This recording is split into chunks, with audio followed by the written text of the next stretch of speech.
Hi everyone.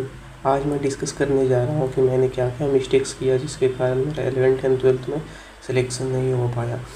तो मैं 5 mistakes आज डिस्कस करने जा रहा हूँ जिसने मेरे जेई प्रिपरेशन को रुइन कर दिया, जिसके कारण मेरा जेई प्रिपरेशन ख़राब हो गया। वैसे मैं 5 मिस्टेक्स आज डिस्कस करूँगा।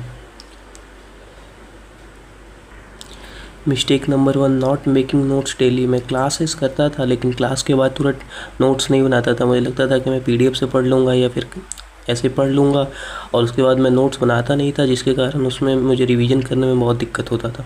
फिर not revising lecture after, lecture ख़त्म होने के बाद मैं लेक्चर को रिवाइज़ नहीं करता था उसी समय। मतलब एक बार बस क्लास देख लिया, फिर मुझे लगता था कि मुझे तो याद ही हो गया है, अब फिर लेक्चर को रिवाइज़ नहीं करता था और नोट्स भी नहीं बनाया हुआ रहता था, तो मैं फिर बाद में भी रिवीजन नहीं कर पाता था, जिसके कारण मुझे बहुत दिक्कत होता था और फिर क्वेश्चंस भी सॉल्व नहीं होते थे। और मैंने पीवाईक्यू भी बहुत कम सॉल्व किया, मतलब हर चैप्टर से 20-25 पीवाईक्यू मैंने सॉल्व किया पूरे साल में, जिस कारण से मुझे पीवाईक्यू का आइडिया नहीं था और फिर एग्ज़ाम में दिक्कत बहुत सारा। और नॉट गिविंग मॉक्स, तो मैंने मॉक टेस्ट तो बहुत कम ही दिया। पूरे साल में मैंने 4-5 ही मॉक टेस्ट दिए होंगे। मॉक टेस्ट हर 3 वीक में तो कम से कम देने ही चाहिए। जो अभी प्रिपरेशन कर रहे हैं क्लास 12th में 2027 के लिए जेई देंगे, उन्हें मैं बताना चाहता हूँ कि हर 3 वीक, मतलब हर 3 वीक में 21 दिन में एक टेस्ट तो देना ही चाहिए। तभी हम अपने प्रिपरेशन को ट्रैक कर पाएंगे कि हमारा प्रिपरेशन कैसा चल रहा है। तो 21 दिन में एक टेस्ट तो देना एकदम ज़रूरी है।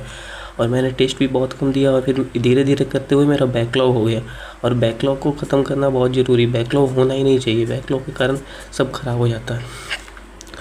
तो जो भी क्लास 12th में है, जिनका इस 2027 में जेई देने वाले हैं 2027 में, तो जो भी बच्चे भी क्लास 12th में 2027 में जेई देने वाले हैं, उनको मैं बोलना चाहता हूँ कि मॉक टेस्ट रेगुलरली देते रहना है, मॉक टेस्ट कभी मिस मत करना है।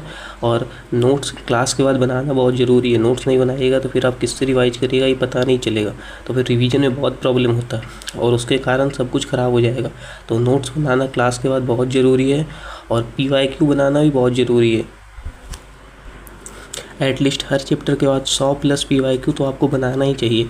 हर चैप्टर के बाद जेईई मेन लेवल के और 10 साल का कम से कम जेईई एडवांस का, तभी आप आईआईटी के लिए सोच सकते हैं। पीवाईक्यू बनाना बहुत ज़रूरी है, और बैकलॉग कोई भी कीमत पे नहीं होने देना है। हर दिन का काम हर दिन करना है, जो भी होमवर्क दिया गया उसको कंप्लीट करना है।